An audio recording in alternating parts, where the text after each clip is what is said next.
Hello दोस्तों। आज का जो अपना लेसन रहने वाला है, वो जो अपना चैप्टर चल रहा था बैंकिंग का, उसका लास्ट लेसन रहेगा।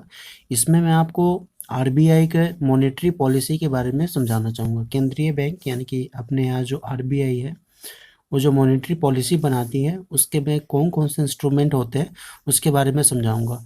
इस क्वेश्चन को 2 तरीके से पूछा जाता है। पहला तो डायरेक्ट पूछा जाता है कि केंद्रीय बैंक की मौद्रिक नीति क्या होती है और उसके इंस्ट्रूमेंट क्या-क्या होते हैं, उसमें उस मौद्रिक नीति के अंदर क्या-क्या। और दूसरा जो क्वेश्चन पूछा जाता है कि how does central bank control flow of a credit supply of money. Central bank जो है सप्लाई ऑफ मनी यानी कि मुद्रा की पूर्ति को कैसे कंट्रोल करती है। ठीक है, तो ये एक ही क्वेश्चन लेकिन 2 तरीके से पूछा जाता है। पहला तो डायरेक्ट पूछा जाता है कि मौद्रिक नीति क्या होती है, आरबीआई की मौद्रिक नीति क्या है और इसके इंस्ट्रूमेंट क्या है, इसके कौन-कौन से उपकरण है। ठीक है, और दूसरा पूछा जाता है कि मुद्रा की पूर्ति को आरबीआई कैसे कंट्रोल करती है। आरबीआई मुद्रा की पूर्ति को इकोनॉमी में कैसे कंट्रोल करती है। इसके इंस्ट्रूमेंट ऑफ मॉनेटरी पॉलिसी में सबसे पहला है अपना बैंक रेट। मैं इस वीडियो को शुरू से करने से पहले मैं एक बात बता दूं कि बैंक रेट, सीआरआर और एसएलआर, मैं इसके बारे में बहुत ही बेहतरीन तरीके से मैं समझा चुका हूं, जिसका वीडियो मैं डिस्क्रिप्शन में लिख दूंगा।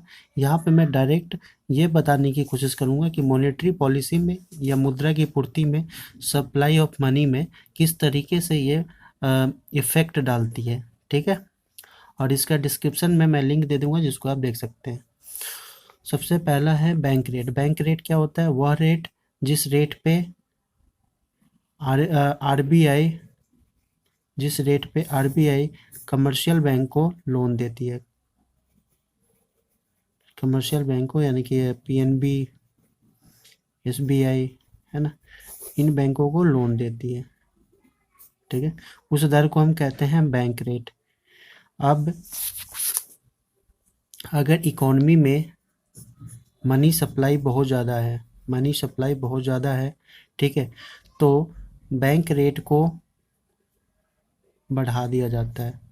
ठीक है, अगर इकोनॉमी में अगर मनी सप्लाई बहुत ही कम है, इकोनॉमी में लोगों के पास पैसा कम है, अर्थव्यवस्था में लोगों के पास पैसा कम है, तो बैंक रेट को कम कर दिया जाता है।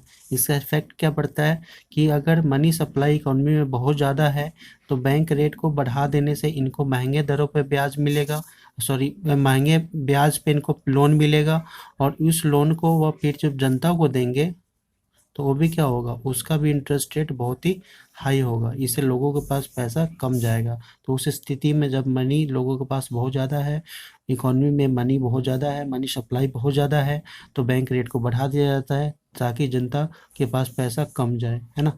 उस केस में जब मनी सप्लाई बहुत ही कम हो तो बैंक रेट को कम कर दिया जाता है ताकि आरबीआई इनको कम दर पे लोन दे, कम रेट पे लोन दे, और कमर्शियल बैंक भी लोगों को कम दर पे लोन दे, जिससे कि जनता के पास पैसा ज़्यादा है। तो ये दोनों कंडीशन है।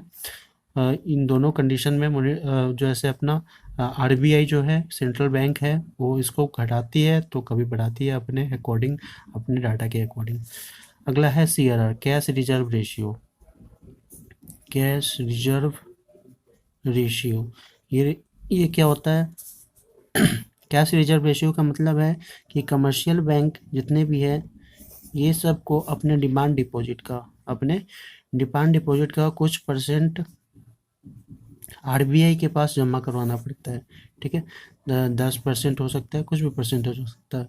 तो मान लीजिए कि किसी बैंक का डिमांड डिपॉजिट, पीएनबी का मान लीजिए डिमांड डिपॉजिट है 100 करोड़ है, यानी कि उसे 10% जमा कराने पड़ेंगे, यानी कि बचेंगे 10%, यानी कि 10 करोड़ जमा कराने पड़ेंगे, तो बचेंगे कितना, 90 करोड़। यानी उसके लोन लेने की क्षमता कितनी है, लोन देने की क्षमता कितनी है उसके, 90 करोड़। यानी कि 10 करोड़ उसने आरबीआई के पास जमा करा दिया, तो अब लोगों को लोन दे सकता है वो 90 करोड़। ठीक है, तो इसका इफेक्ट क्या पड़ेगा? इसका इफेक्ट है कि जब इकोनॉमी में जब मनी सप्लाई बहुत ज़्यादा है तो सीआरआर को बढ़ा दिया जाता है। मनी सप्लाई अगर बहुत ही कम है इकोनॉमी में तो सीआरआर को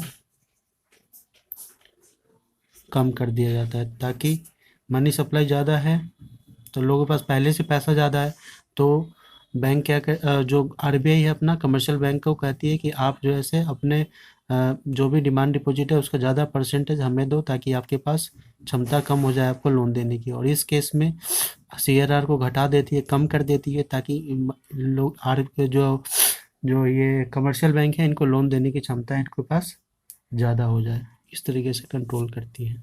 अगला है एसएलआर। एसएलआर यानी स्टैट्यूटरी लिक्विडिटी रेशियो। मैं दोबारा बता दूं कि इसके बारे में सीआरआर, एसएलआर और बैंक रेट, इसके बारे में मैं बहुत ही अच्छे तरीके से पढ़ा चुका हूं, जिसका डिस्क्रिप्शन में मैं लिंक दे दूंगा, आप उस वीडियो को देख सकते हैं कि ये दोनों होता क्या है और इनमें डिफरेंस क्या होता है, ये सब मैं बता चुका हूँ। अगर मैं बताता हूँ कि एसएलआर क्या होता है शॉर्ट में, तो एसएलआर मतलब स्टैट्यूटरी लिक्विडिटी रेशियो, इसमें हर एक कमर्शियल बैंक को अपने टोटल असेट का कुछ परसेंट अपने पास लिक्विड रूप में रखना पड़ता है, कि यानी कैश के रूप में या कैश इक्विवेलेंट के रूप में रखना पड़ता है।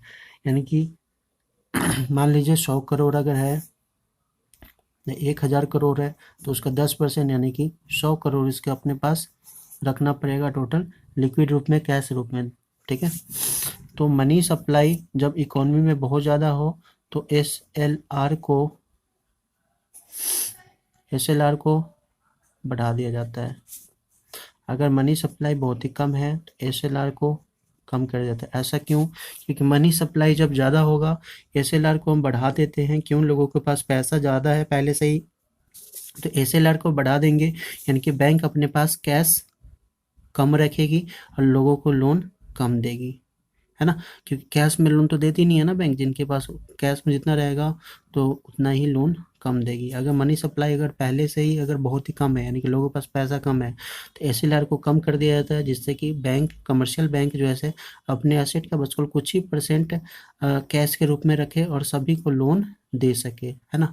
मान लीजिए कि ये 10%, 1000 का 10% यानी 100 करोड़ लोन के रूप में कैश के रूप में रखना पड़ रहा है, यानी कि वो 900 करोड़ ही लोन दे पा रही होगी। अगर इसको कम कर दिया जाए, इस स्थिति में मनी सप्लाई जब कम होती है तो एसएलआर को कम कर दिया जाता है, तो 10% से मान लीजिए इसको कम कर दिया जाता है 5%, यानी इसे 50 करोड़ ही इसे अपने पास रखने पड़ेंगे कैश के रूप में, यानी कि 950 करोड़ वो लोन दे सकती है, यानी 50 करोड़ ज़्यादा इकोनॉमी में जाएगा पैसा। तो इस तरीके से इफेक्ट डालता है। मार्जिन रिक्वायरमेंट क्या होती है?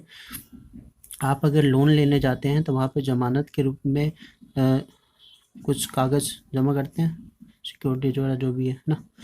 तो लोन अगर आप 80 करोड़ का ले रहे हैं तो आपको 100 करोड़ का आपको कागज़ जमा करना पड़ता है कि नहीं। तो इसमें मार्जिन डिफरेंस कितना है? 20% का। 100 करोड़ का ज़मानत के रूप में आपको कागज़ जमा करना पड़ेगा, तब जाके 80 करोड़ का आपको लोन लेना पड़ेगा। तो इनके बीच में जो डिफरेंस है परसेंटेज में, उसी को हम कहते हैं मार्जिन रिक्वायरमेंट, है ना। तो इसको भी घटाया और बढ़ाया जाता है किसके द्वारा? आरबीआई के द्वारा मॉनेटरी पॉलिसी में। ये कैसे इफेक्ट डालता है? अगर मनी सप्लाई अगर ज़्यादा है तो मार्जिन रिक्वायरमेंट को बढ़ा दिया जाता है, एमआर को बढ़ा दिया जाता है। अगर मनी सप्लाई अगर बहुत ही कम है तो एमआर को कम कर दिया जाता है।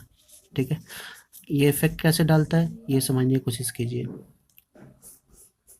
अगर मनी सप्लाई पहले से ही लोगों के पास बहुत ज़्यादा पैसा, मनी सप्लाई बहुत ज़्यादा है, तो मार्जिन रिक्वायरमेंट को बढ़ा दिया जाता है, इसलिए ताकि इनको मार्जिन रिक्वायरमेंट के बढ़ने का मतलब ये है कि 80 करोड़ का लोन लेना है तो अब इसे 100 करोड़ नहीं बल्कि 110 करोड़ रुपए का कागज़ जमा करना पड़ेगा, यानी कि लोग कम लोन लेंगे, है ना।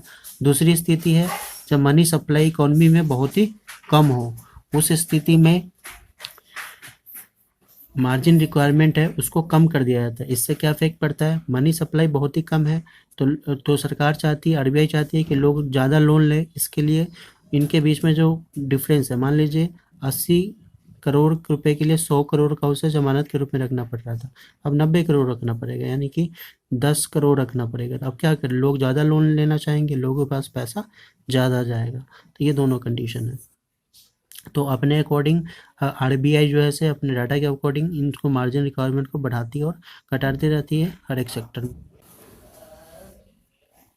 अगला है राशनिंग ऑफ क्रेडिट। इसका मतलब है आरबीआई जो है से आरबीआई कोटा निर्धारित करती है कि कौन सा सेक्टर को कितना लोन देना है, ठीक है। कोटा निर्धारित करती है, उसके तहत लोन मिलता है। जैसे कि आरबीआई हमेशा ये निर्धारित करती है कि मैन्युफैक्चरिंग सेक्टर में बैंकों को कितना लोन देना है, सर्विस सेक्टर में कितना लोन देना है ना। तो ये सभी निर्धारित करती है कौन, आरबीआई।